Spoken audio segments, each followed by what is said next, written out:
This episode of the Ecommerce Playbook is brought to you by Grapevine. Grapevine is the leading third-party paid social campaign platform that helps e-commerce brands unlock profitable CPAs and more creator content volume without adding extra workload. Top e-commerce brands like Pros, Huel, and The Farmer's Dog leverage Grapevine's platform to drive 20 to 30% lower paid social CPAs at scale. Grapevine's seamless campaign management platform is powered by their team of paid social performance experts. Every Grapevine partner gets a dedicated brand manager to help produce, iterate, test, and edit content and creative. So go to grapevine.ai and book your demo today. That's grapevine.ai. Welcome to the first episode of a new series on the Ecommerce Playbook Podcast. We're going to be stepping aside of the normal interviews between Richard and myself, talking about various e-commerce tactics or tailored tweets. And we're going to be doing a series of interviews with brand operators. And the goal of this series is to investigate different brands that are growing profitably through the lens of their GQ score. If you're not familiar with GQ or Growth Quotient score, it's the algorithmic score that we've developed at CTC to help diagnose brands' growth potential. It's based on 10 metrics, both marketing and operating metrics, that are weighted to predict a brand's growth potential. And we're going to use this series as a way to examine the underlying genetic attributes of a bunch of different successful brands. And what we hope to show you is that there is no one way to build an e-commerce brand. There's no one gross margin or one LTV or one organic traffic source that you have to have.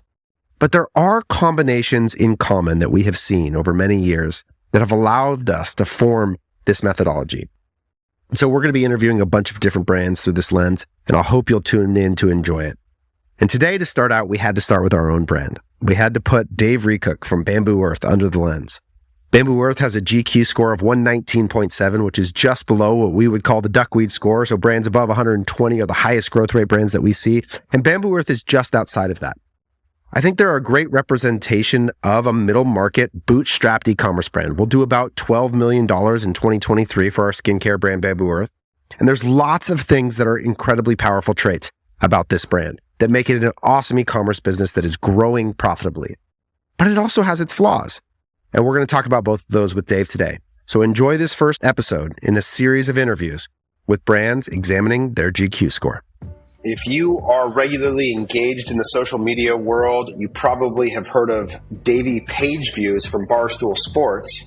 Well, today we have Davey Margins with us joining in today. I know he goes by Mr. Margins on the social media, but to me, he's just the brother of Steve. That's really who Dave is to me these days. But we've got Dave Rekuc, the president of Bambu Earth, the man with my kid's future in his hands, here today to jam with us about all things Bambu Earth Diagnostic Report. So, Dave, good to see you again, man.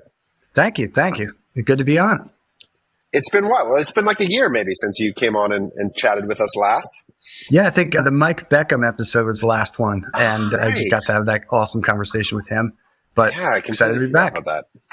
Not awesome. If you haven't heard that episode, me, Dave, and Mike Beckham from Simple Modern have a conversation about thinking about return on invested capital and how to consider the deployment of your excess cash inside of an organization for the sake of future return. It's a good one. But today we're going to be diving into the first episode of what's going to be a series of interviews here on the Ecommerce Playbook Podcast, which is sort of a novel format from us. Most of the time, you just get me yelling at you most of the episode. And so we're going to bring in some other voices along the way. And the goal is to really give you all a glimpse of the different ways in which e-commerce brands are comprised. There is certainly no one way to build an e-commerce brand, but there are these common traits that we see in different levels of composition inside of different businesses. And we figured we'd start with our own. So we'd start with the brand that we helped acquire inside of 4x400, and now that Dave and team over there operate. And so, Dave, we're going to dive into the e-commerce diagnostic, which you've seen. You have a score of 119.7, which is just below the threshold of what we would call a sort of a genius level brand. And so my first question is, do you think that squares with the how you would just qualitatively relate to Bambu Earth as an e-commerce business in terms of its underlying attributes? Do you think it's just below genius, or would you argue that maybe it's higher or lower than that?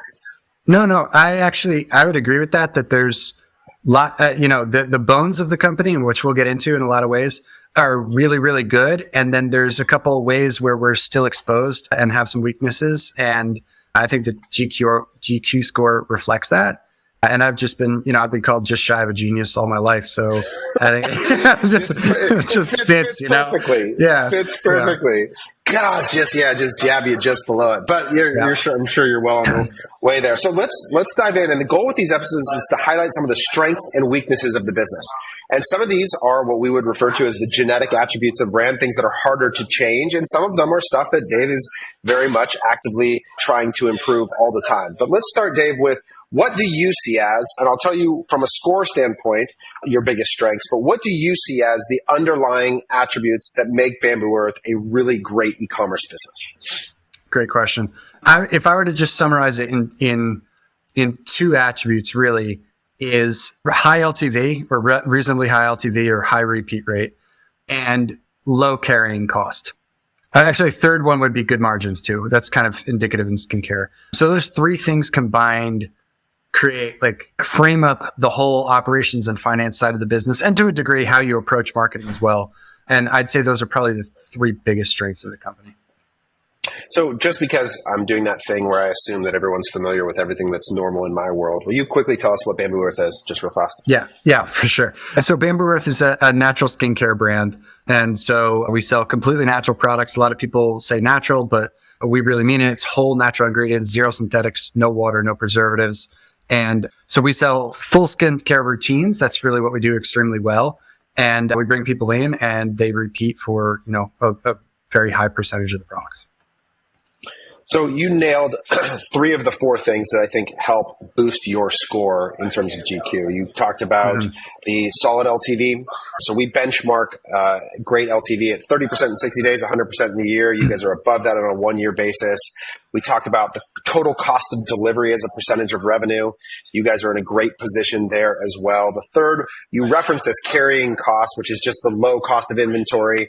It's sort of encapsulated a little bit in cash conversion cycle, even though your weird cash conversion cycle is a little odd because you guys actually produce the product yourself. Is that correct? Can you talk a little bit about the supply chain for Bambu Earth?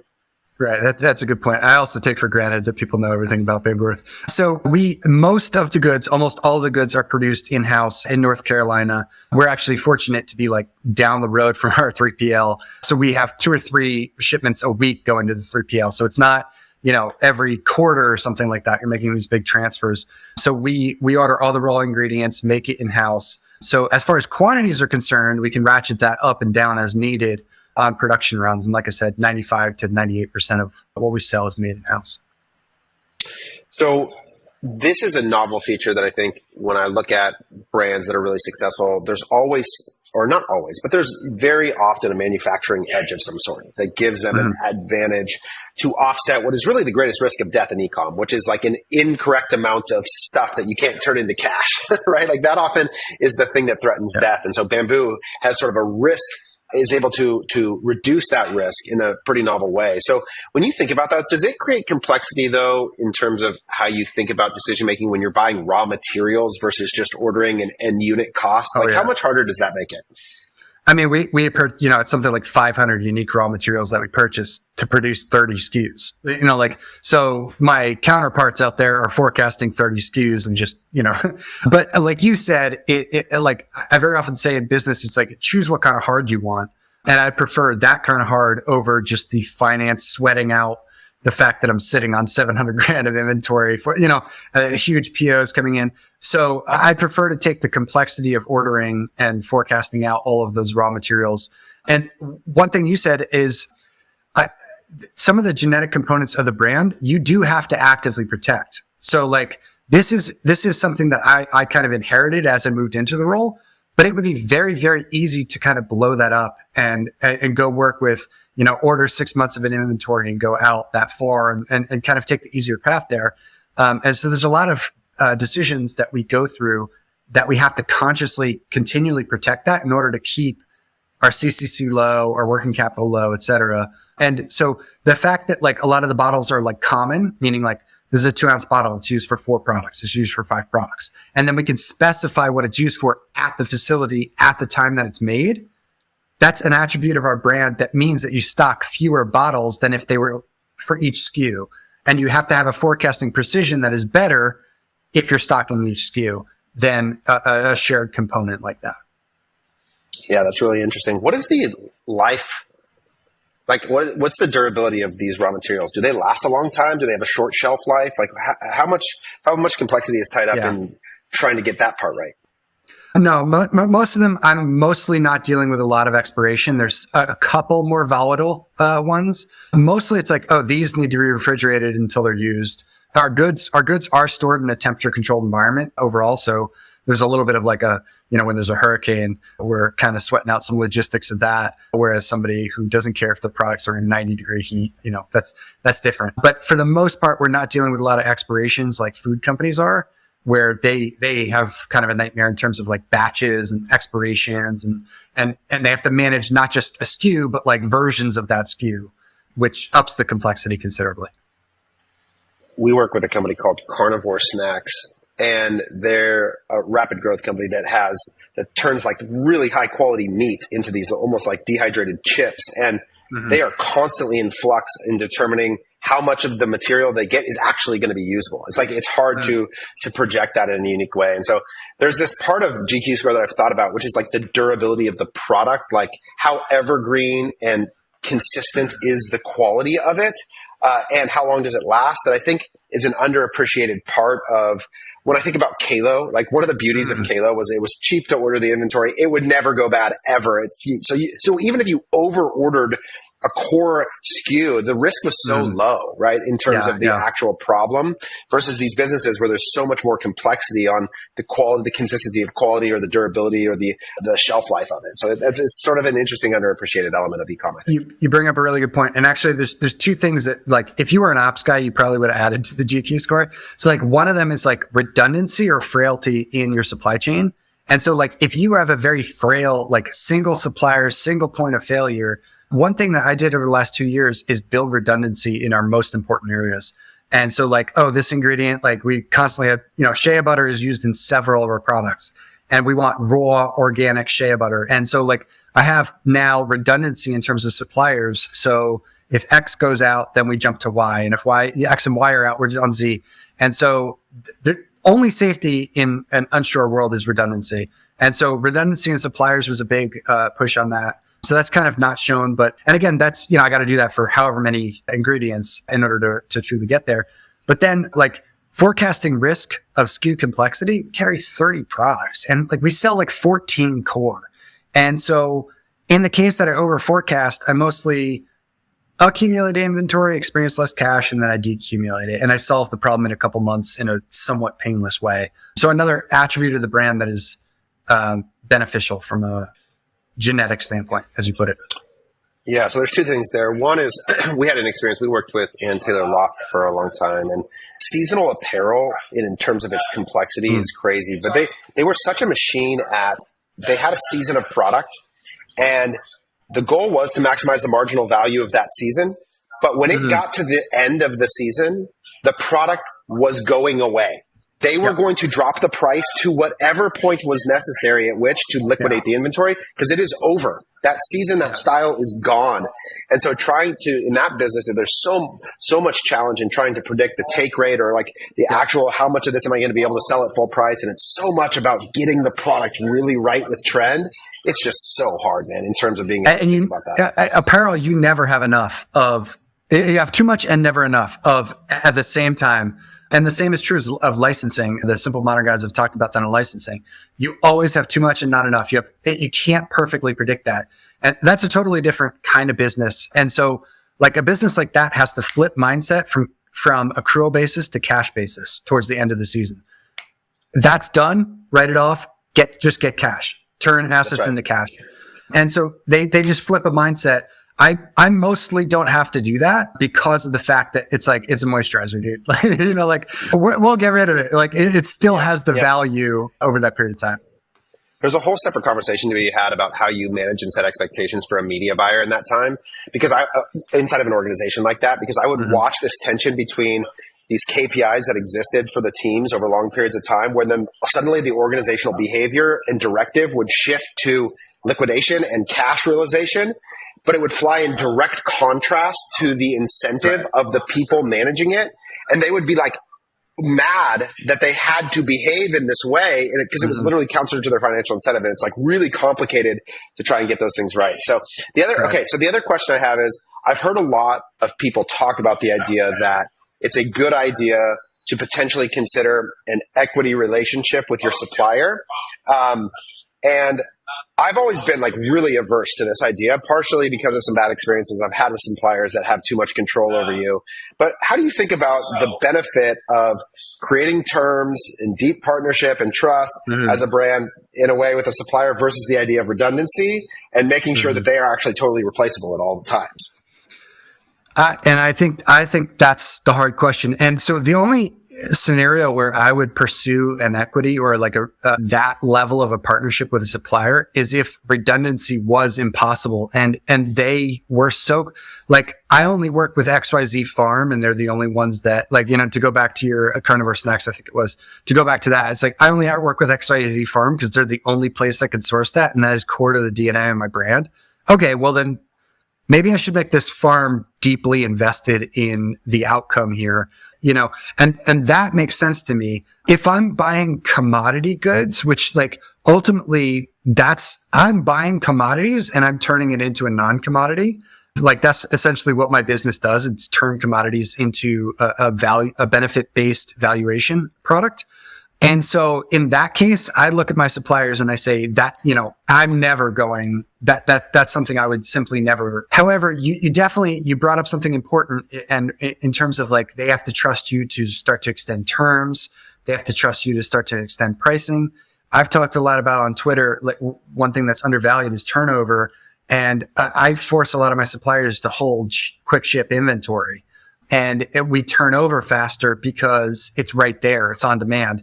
So not only do we solve the redundancy problem, I know they have it, but I've also shortened the amount of time that I'm out that cash and holding those goods, and physically in my space, holding and warehousing them. And so I do think it is important at that level. I think it's kind of similar in a sense to like the brand/agency relationship. You always need to be held to a standard that is market competitive. And the way the brand thinks about doing that to agency partners is similar to the way they need to think about doing that with suppliers. That supplier has to always be market competitive. And it's a little easier to price shop that than you, right? Like you sell a very complex service with a difficult value, way to put a valuation on it. But it's very similar in that sense. Like you do need to strive to get a better partnership, to get a better outcome with them. But at the same time, you have to constantly make sure they're market competitive, because it's extremely easy to go pay, 50% more. Like it's the difference that you can be paying on, bottles and any of these commodities is massive. Yeah, and there's something so interesting that this is, again, I'm going to avoid this rabbit trail in terms of this idea of equity with your vendors, is that their business is a cash business, a lot like ours is. And so you actually like create a problem when I provide services in exchange for something other than cash that actually is a weird incentive as well. So there's all sorts of complexities in that. Right. All right. The other thing I want to talk about that's novel to your business, it's a very topic du jour these days to track contribution margin. And one of the keys to that is clarity of cost of delivery, inclusive of all your variable expenses. And you have a situation that I've seen cause complexity in this idea for people, in that you own the fulfillment, and the fulfillment is labor. And so it's not like us as the manufacturing in this case, but more commonly people own the fulfillment. Right. That's right. Yeah. And so there's something where the labor, which usually is priced into the unit cost in a way that makes it way easier to think about the variable cost per order or the unit economics. So how do you, and how often are you having to adjust that actual understanding of your unit economics, because some of it exists in labor that's getting paid every 2 weeks, and they're humans and they have different output levels and all sorts of things like that? Initially, dramatic. And with a lot of work, it's become a lot more predictable. And so a lot of work component is like humans with predictable outputs. We created KPIs around productivity. And so like they have a really significant bonus and then a stretch goal that gets them half a day off. That like these people deeply care about both of those things. And so now we very consistently, 6 out of 8 bodies, 8 out of 10 bodies in the building will hit their bonus target. And so that means that you have a rather consistent amount of output for the input that you're doing. And so that component gets solved by like aligning those incentives.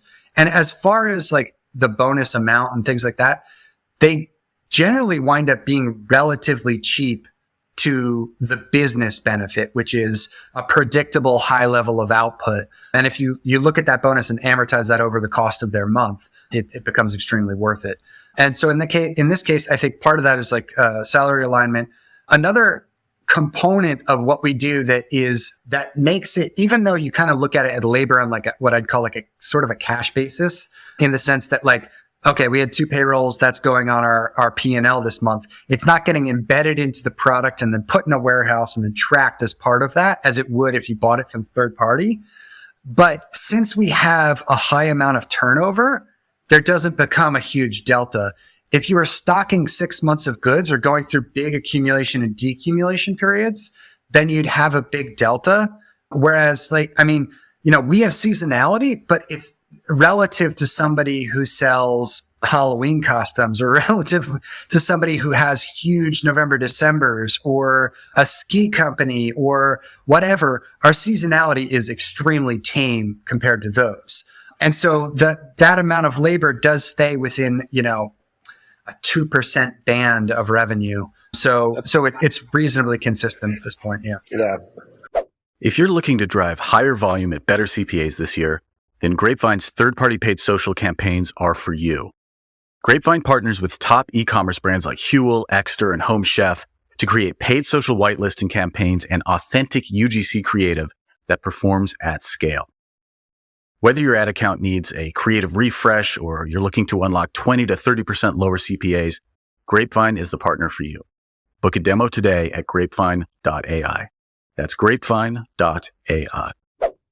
Yeah, that's good. So the costs accrue pretty closely to the revenue because Right. the production cycles are pretty small versus if somebody didn't. Yeah, I've seen, a lot of people like to just be like, oh, it's skincare. Of course it has high margin. I think it is so... I see so many cases where the lack of clarity of the specificity of all of the costs that are included in the actual cost of delivery are deteriorating good product COGS. I think labor is one of those ones. So I'm curious, like I just put out this series about P&L design. You and I have talked a lot about this in different ways. When you actually think about those costs, they show up in SG&A. You don't move them around in any way, right? In terms of no, I do put labor. Do you actually move them? Production labor is in the COGS section or cost of delivery section, and so you can argue, does a manager go in there? All right, that's a bit arbitrary, but direct labor we put in the COGS section, and you could slice. If there was 3 payrolls in a month, what would you do? Would you accrue it or would you cash it?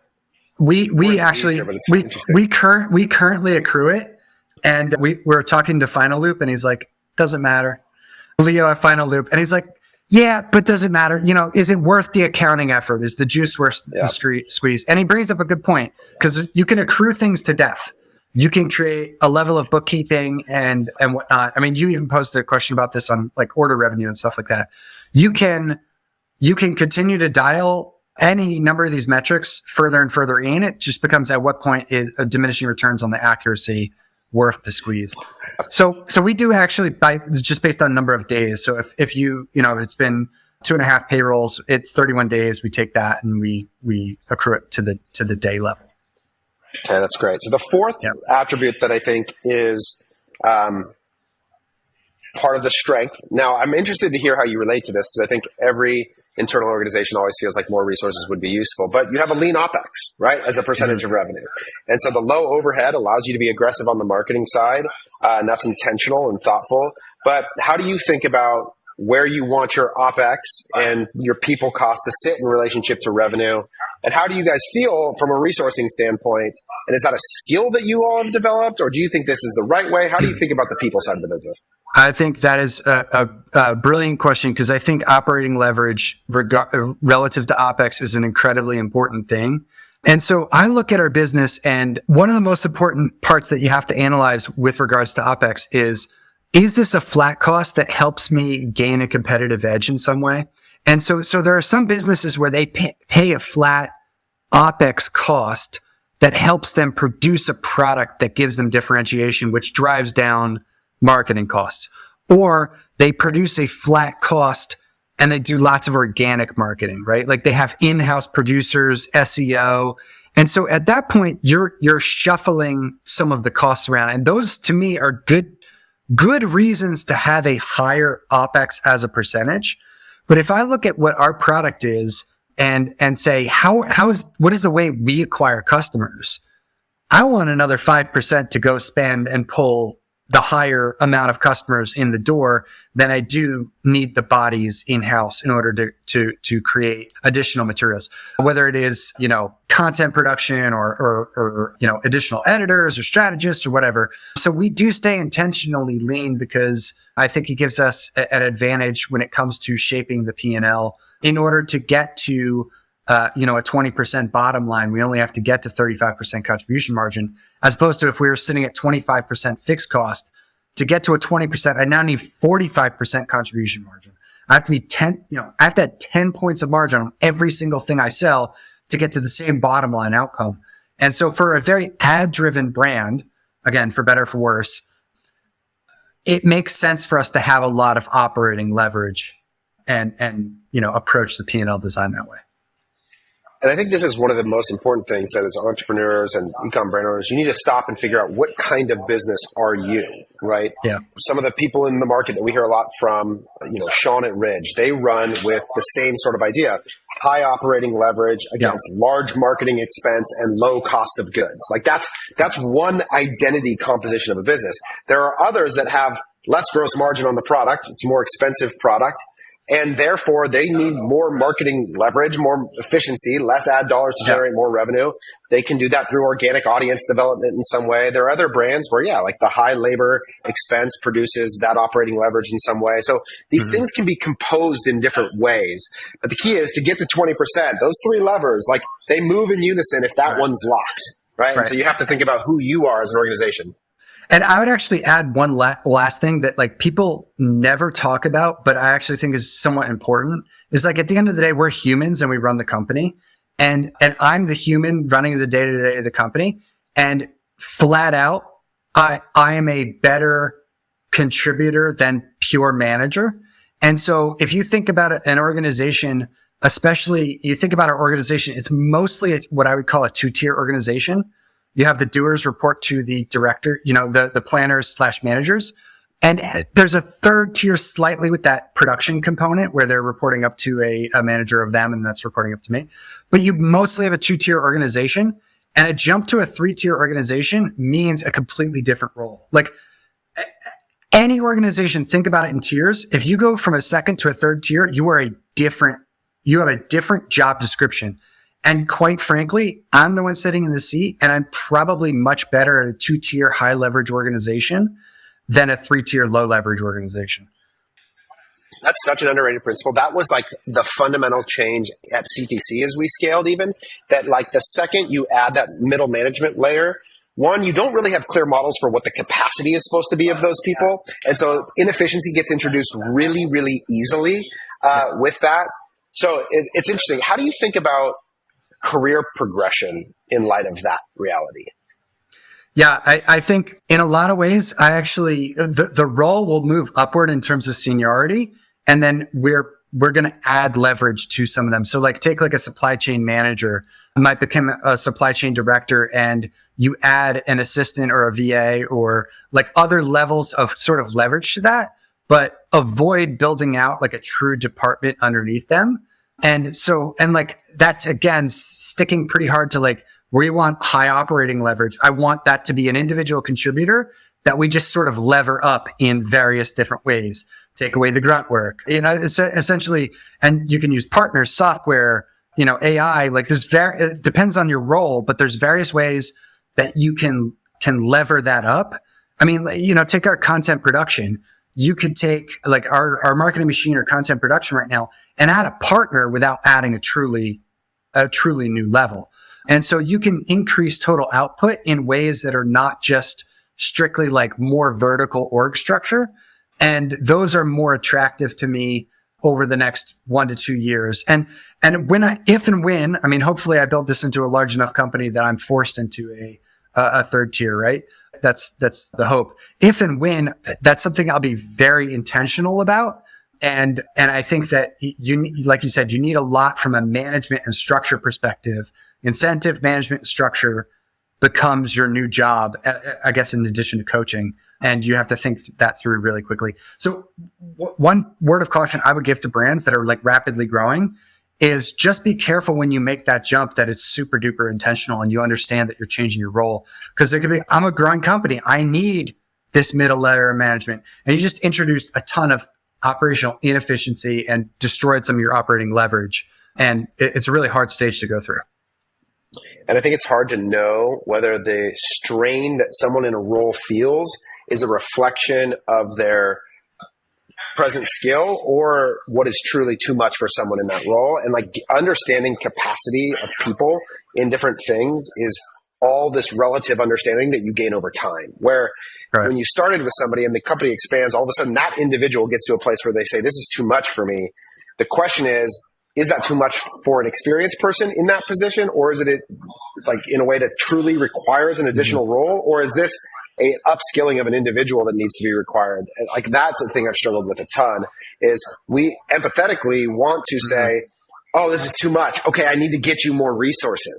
I need to get another person. And there's something very human about like this person is saying they're overwhelmed. I want to solve that.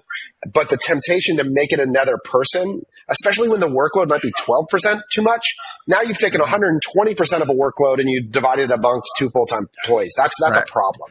Right. 60%. And it became the new norm. So like that 60%, what is it? Work expands to fill time. Yep. It's like work expands to fill time. Right. Like, so, and that's another problem. So I think operating leverage is something you have to be like consistently intentional about if you want to maintain a high degree of operating leverage. I think it's a thing you have to get your employees educated around. Is that to understand, this is a thing, I think that it's so easy for the narrative to become that you are exploiting them or you have a bad work-life balance. I think it's very important to educate the people around the kind of business that you're in and why operating leverage is actually a critical component to the success and health of this business long term. And so we're going to pursue that as a cultural identity attribute, period. Like we have to. And here's why, and I think, and then so we want to do that within the confines of a healthy work environment, but we cannot sacrifice this ideal because the composition of this business, the attributes of this business demand it. But I think just getting people uneducated around that, I think is really helpful. Yeah, I agree. All right. So we talked about the strengths. Now we're going to go after some of the weaknesses. Okay. So in terms of areas where there is room for improvement, right? Number one is the amount of organic demand that gets created. Most of the customer acquisition is paid, primarily in Meta for you all. Other things is that there's a serious seasonality to the business. Between Q4 and January, those are the big peaks for this business. And then you kind of struggle through the summer months and you survive the down periods. It's not quite as bad as FC Goods or something like that, but there's definitely some seasonality. And then the last thing I would put on there is the amount of distribution channels that exist. Now, some of this is intentional. It's not always a value proposition to have more distribution channels, but right now you are exclusively D2C and Amazon. So there's 2, no wholesale, no broader retail. I don't think any other marketplaces. So comment on each of those and how you think about and relate to them, starting with the organic traffic. All of them are true. Like, guilty as far as what you laid out. And so that's definitely a part where you say like, Dave, how do you feel about this business and this score at a 119 short of genius? And I agree with that because these are real weaknesses that are legitimate threats. And one part of when you grow, larger companies are usually more stable companies, but one does not imply the other. You can build a larger, same stability company. If we continue to be completely reliant on Meta for our customer acquisition, if we continue to be reliant on, 1.1 channels, because honestly, like even some people that are D2C and Amazon, they're getting, 60-40 or 70-30. We're getting, 12 million on Shopify and 1 million, maybe 800 last year, and will be 1 million and change this year on Amazon. So it's a small percentage of the overall pie still. And I'd like that to grow independently. I'd like it to be less of a function of the Meta spend. Because actually, even though we have a second channel, it's still a significant function of the Meta spend and acquisition there. So I do think that as you grow, you have to be intentional about removing risk and creating stability. Otherwise, you can just wind up with a larger version of your unstable small business. And so guilty as charged across all those. So as you think about solving them, I'm curious if there is one that feels most threatening to you or most urgent in terms of the thing that you care about the most, or is the focus really more about doubling down on your strengths? Or so how do you think about which of these is the biggest threat that you've got to solve for, or represents the biggest opportunity, maybe not just a threat, in terms of figuring out a resolution for? Yeah, I think I care less specifically about solving the seasonality problem.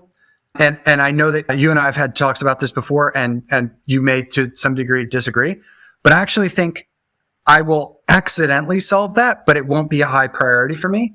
I will accidentally solve it by new product introduction and by creating more marketing moments that ultimately just drag the line up. But the truth is, if I can create a marketing moment on January 1st that drags the line up higher in terms of revenue, and we're talking about peaks, people don't know what I'm talking about here, but it pulls the revenue peak up higher on January, and it is simply a better return on investment, then I do not care to pull up the peak in August. I will pull up the peak in January. And so that's where I look at that as a weakness and say, to some degree, you're correct, but in it being a little bit of a weakness, meaning like that time of year, we are weaker in terms of revenue, but I don't care and would support even higher seasonality if it meant a total net better result. So that's one I would probably rank as the lowest. One that I would rank as the highest. Do you think that's real fast on that, do you think that's because you have so little carrying cost and inventory risk? Like if it was different where there was a lot more inventory risk about being wrong in that period, or the inventory went bad, do you think that would be different? And I also think for you disproportionately will look at our acquisition, right? Because like that's part of where you think. The repeat revenue doesn't tank in that period. So like if you look at the total top line, you're talking about maybe a 20-25% difference from, call it like a median month to a low month, right? And so that top line is the total amount of goods that I'm moving. So a 20% difference isn't seasonal to the point that it would cause a problem in my operations and finance. If we had 100% difference, especially because I have a fixed cost in production, then we might start to cause a problem. But at a 20%, it's not something dire that I have to fix. And yes, my carrying costs, especially because in skincare historically has good product margins, I have even better carrying cost margins because I'm stocking the raw material, not the finished good. So I don't have labor embedded in that cost yet. So I'm stocking only the raw material, not a finished good. So what's sitting in my warehouse is the raw, not the finished goods, which makes my carrying costs lower than even a typical skincare's, if that makes sense. Yeah, absolutely. I think that when I think about these things, I think the opportunity that I would get excited about, and what you and I have discussed, is the idea that there's a new product development that solves sort of a myriad of these problems at once, right? Where it's like, we've talked about sunscreen-based moisturizers that are better in the summer. And so therefore you have a new product which helps acquisition, which is great on LTV and is good in June. You know, it's like if you could do all of those things, that would be amazing, you know? And that's why I said I'm going to solve it accidentally. Because I'm going to introduce products. SPF tinted moisturizer is a perfect example. Like I'm going to introduce that product. It's going to move better in summer months. I'm going to introduce other products that move better in summer months. So I'll solve that problem accidentally. But if the net result of my efforts, especially around creating like marketing moments, is just better amplified in January, then I'm just going to do it, in January. And it's not to say that like you can't have both, because ultimately you're like, okay, well, what are you doing in August? Like put a little work in. Maybe don't go on vacation in that first second week or something. So I don't want to give excuses. Not necessarily an or decision, but if you ask me in terms of priority list, I would put that towards the bottom. Whereas if we were to go back to that list of weaknesses, I would put organic and distribution channels high on the list in terms of priority. So we are over dependent on really a single or particular form. And you say organic, but actually to me, I would be really, really, really happy if I could go acquire $100,000 worth of customers a month in Amazon and Google non-brand search, because at least I am differentiated into where the money's going, and presumably they're not as correlated Like if you talk about like an investing, you want like certain funds that have only a certain degree of correlation so that you have a balance in that portfolio. And so to me, I'd actually be happy to just see $100,000 of new customer revenue coming in via Amazon and Google. And that would also be a significant step towards, even though that's not necessarily organic, that is a step towards a more diverse and therefore less risk loaded acquisition profile. Yeah, so there's a bunch there that's really good. So I think one of the things that people talk a lot about, and the reason I would say organic versus alternative paid channel is, one, my experience is that there's an opportunity cost to efficiency in most other channels. The exception possibly being Google categorical search. Now, we've banged on that door a significant amount, not like, I don't know that we've given it the absolute best try, but it's not like we're like, oh, we've never tried it. It's there, and I think we could do it. And I do like the idea of the non-correlated risk, because I think a lot of times people would be like, oh, from Meta to TikTok to Snapchat. And I go, this is all social advertising. When you, and a perfect example is that the iOS app risk was equally applied in all of those channels. So you didn't actually diversify. But not on Google. That risk. Exactly. Right. Not on Google. Right. So you have to think about what is the attack vector that channel might face, and do those other channels share that risk? Yeah. I think that the question I have, and the challenge with the organic thing, because I think everybody would love a short, quick solution to organic demand creation if it was out there. What I see is that it becomes this thing that is really hard, especially for bootstrap businesses with an obligation to a 30-day P&L, to ever justify the investment in, because the payback could be really latent. There's a high likelihood of failure. Things like audience development are slow. So how do you find space for efforts, or do you just think, no, we're going to solve the alternative paid channel first before I take on anything in that category? I mean, ultimately, at the end of the day, like I think at a certain point, you get into having to make growth bets for a company. And the funny thing is that the willingness to take risk of the entrepreneur, it typically just goes like this. And it's like at the beginning of their company, they're taking an enormous risk. And then as their company grows, they're focused on de-risking their company, but they never risk back up some, which ultimately, ironically, is the thing that will create the larger, lower risk company long term. And so what I mean by that is like, you have to carve out a way that like I can go spend $50,000 and it might not work. And I don't mean this strictly with media. That applies to product. That applies to SEO. That applies to, hiring a content creator, an influencer relationship, whatever. So we have to be willing to get at bats on growth bets that can fundamentally change the rules of the game for us as a company. Otherwise, we will hit a local maxima of where, with these products, with these relationships and investments that we've made, we've now de-risked all this, but we very likely, you've said this before, if you try to hold something in stasis, ultimately you're going to decline, because it's a competitive marketplace that is consistently doing this. So you're either doing this, which actually holds you in stasis, or you can figure out how to create a larger growth inflection point and out the increasing demands of the market. So trying to hold yourself in stasis is ultimately one of the most risky things you could do on a 5 to 10 year time horizon.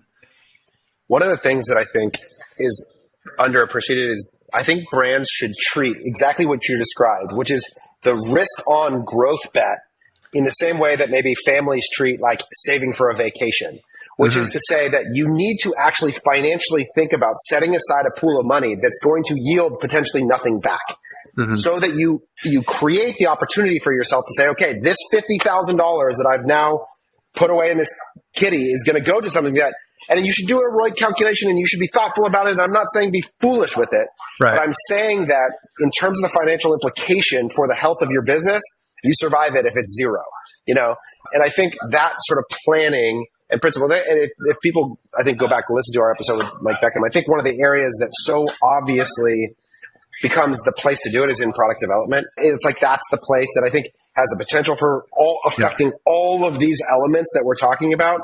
But the same is true for the creator and the SEO and all those things as well. Right. And so with the organic and distribution channels, and so we are pushing into SEO this year. And one of the ways that we found, so I do actually think product is partly going to solve that. Like we have a generalist offering in terms of our product, which means that any of the particular items don't hyper specialize in solving X. So you have the ability to go reformulate this and hyper specialize in solving X. So like repairing facial serum does a whole bunch of stuff. You can go to the Bambu Earth page, scarring and dark spots and this and that. Okay, tweak the formulation and make it dark spot specific. And now you have a thing that has categorical search. It has Amazon search and it builds a specific pipe or funnel around it.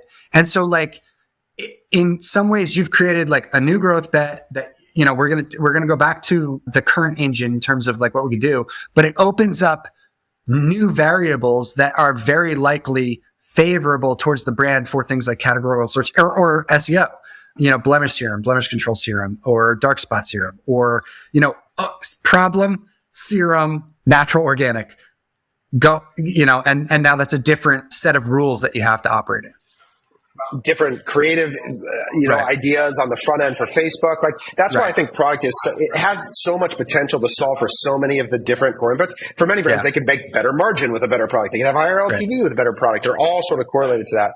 It's funny, like we work with the Heart and Soil guys, and so we were talking about sort of thinking about trend as it relates to supplement. The same is true in skincare, I think, in a lot of ways, where it's like colostrum is this thing that's like taking off in the world as a supplement ingredient.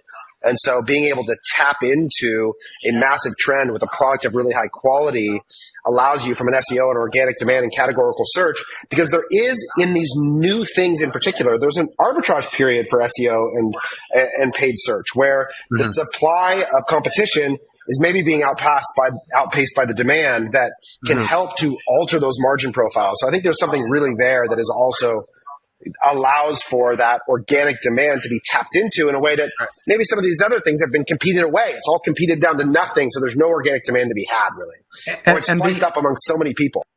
Right. And so if you're going to go back to our strengths, like in what way can we leverage that in the future? And like in what way can we make owned manufacturing a true competitive advantage? Not just like a 20% savings on COGS, which is roughly what it is. Not just a 20% savings, but a true competitive advantage. And speed and cost to go to market or iterate. Like you want to make XYZ formula better and track the unique repeat rate of that SKU. You get why are we not, why not going through those cycles? And so part of it is I have to set up all of the systems that do this and get us through the steps to get these things to market and to build that engine so that we have, call it like a lean production testing machine. But ultimately, should be a competitive advantage that we can leverage to solve the weaknesses. So using a strength to solve the weaknesses. And then one last thing I want to say about our organic channels before moving on is you challenged me back in August about organic channels. And I went immediately to like social media and it's you have different forms of visibility, and who's to say the organic algorithm doesn't go away, which I still stand by. Great argument. Thank you. But one thing you said, Dave, I don't mean organic social. I don't even necessarily mean organic SEO, organic search. I mean any way that your customers find you that is not paid. And so I've been ruminating on that more. And distribution channels I did a no commerce survey just recently. This is like my new favorite thing. Every time I have a thought, I just run a survey on it. And I asked them, have you ever been to a spa or an esthetician for a treatment or advice? 55% yes, 25% on a regular basis.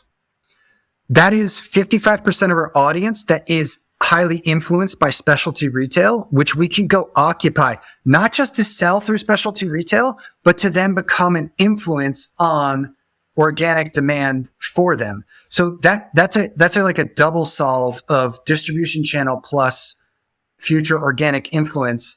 And I mean, your thread recently on Kalo and what you did there, like that's also a spot where there's trusted existing authorities that can influence 55% of our existing customer base, and a huge market, right?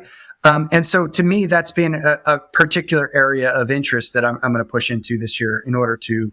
That's such a great point, Dave. Like, so Brian Garofalo, who's going to be on an episode here in a few weeks, the CEO of Skull Candy, one of the things that he does really well, and one of his playbooks when he goes into these new brands is the first place he launches with retail is specialty retail. And what he chooses is the shops he knows the cool kids want to see product at. And while that's not the revenue driver that Best Buy and Walmart and Target are all going to be the place where most consumer electronics get sold, those are the latent part of the customer curve. Right. The early adopters that create social content, that drive culture, they exist in the cool specialty retailer. And so the very first thing he did was he held an event and he brought them all there and said, we're coming back to you. We deprioritized you because your orders weren't big enough and you're blah, blah, blah. But what we miss is that drives culture. And so this sequence, I think about like Aesop, right? Like where is Aesop soap? In every high-end hotel in the world. So that when you go into the Ritz-Carlton, when you go into these places, now, is that a big PO? Maybe. Like they have a lot of units, right. But more importantly than that, every person who owns a nice home when they travel stays at the Ritz-Carlton. If you create that experience, that's the organic loop that starts to get created. So I totally agree. Right.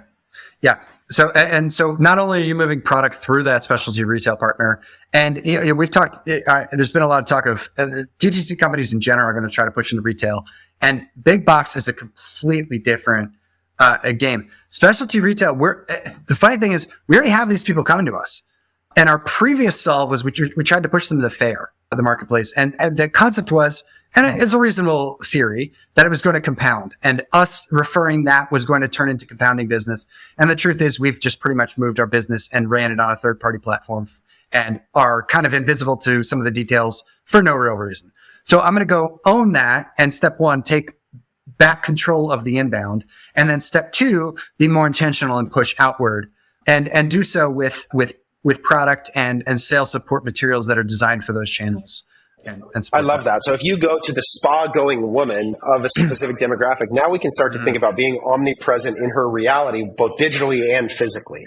And I think that's the idea, the Kalo thread that you're referencing, is that was a lot of how we thought about it. It was like, how do we get omnipresent in the CrossFitter's life such that when they see the digital ad, it really is an actual, like I like to think of it as closing the mental loop. That's what that is. Like that moment that you can create because they've seen it, they felt it, they smelled it, whatever it might be. Yeah. And you know, one interesting thing, I read your Kalo thread. I've read it. I've heard this story before, and I've had to digest it each time. And one thing that always jumps out at me is I've told people this about branding. A brand doesn't mean anything until you inject meaning into it, right? And so the interesting thing, this may or may not be true with Kalo, but I'm sure at some point CrossFitters were a subsection of your customer. And then you decided, hey, there's this subsection we have a lot of traction in. We're going to push into it and make specific investment in this. And one thing that I'd been hung up on is you're like, you got to define your customer. I'm like, Taylor, our customer is freaking women in the United States who use skincare. It's 100 million people. Like, what do you mean? But now I look at it and I say, that's true. But you know what? There's a very active subset that goes 25% that goes to said spas, gets influenced by said spas. So you have to choose who you're going to go invest in. And what is currently 25% in my profile is still 25 million women in the United States. It's a huge TAM. And if that is who we resonate with well, you even though you can't look at your profile and say, okay, 80% of them, what do they like? They're women in the US who like skincare. Like that's their common thread right now. You have to choose a subsection and then go influence them in a way that then influences their digital or online behavior. That's exactly right. And and we notice this all the time, but people feel like when you try to narrow that conversation, it's as if you're rejecting the broader TAM. And it's actually not the case at all. It's the sequence to it, right? And so it's funny because people were like, there's no way you sold $100 million to CrossFitters in that thread. And I'm like, no, not at all. But the way we actually got to CrossFitters was we started with first responders. And it's because we had a woman who wrote a blog her blog was Firefighter Wife, right? And when we saw that article, it went, oh, firefighters and police officers can't wear their ring. Their wives care about that. Let's go after them. And we found out, guess what they all did? CrossFit. And so it was like this movement. And then we went to golfers, and then we went to, people in healthcare service. And then we went to people who work in assembly lines. Smart. And then and we just went section by section and replicated the same idea where you're going to surround their realities because although they share a common trait, married and engaged, active adults, that was the broad TAM, right?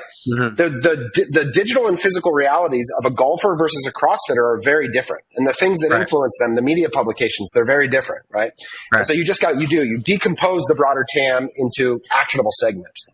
And actually, great parallel to that is like Uber had a launch local, scale national strategy. And so like Uber looked at it and geographically carved everything up, which makes sense, two-sided marketplace and all that. But like, okay, New York City, we're going to go launch. And how did they become the de facto rideshare rideshare of the United States or potentially the world? They did it city by freaking city. And so you can carve your customer base up into those meaningful segments and go scale each. And that's how you can become the sort of de facto provider in whatever market you are. I love that. There's a thread there, Dave, waiting for you. The Uber city by city brand expansion strategy. But awesome, man. Well, you told me you had 45 minutes. I got an hour out of you, and the people are going to benefit from it. So I appreciate you, man. And I look forward to it. It'd be fun to revisit this in a year and see what that GQ score is and see where you guys sit. But I think for everybody, what we want to show you is there's lots of different component parts of great e-commerce businesses. As Dave mentioned, we're really transparent about this. So we're about 13 million in revenue, somewhere around 20% on the bottom line. So we're profitable. There's cash here. This is not externally funded. We're doing this ourselves in a way that shows you it can be done. And here's some of the ways in which it looks when it works. We're going to have lots of different people on these episodes in the coming months. So Dave, thanks for being the first. Appreciate you. We'll talk soon. Thanks, Tyler.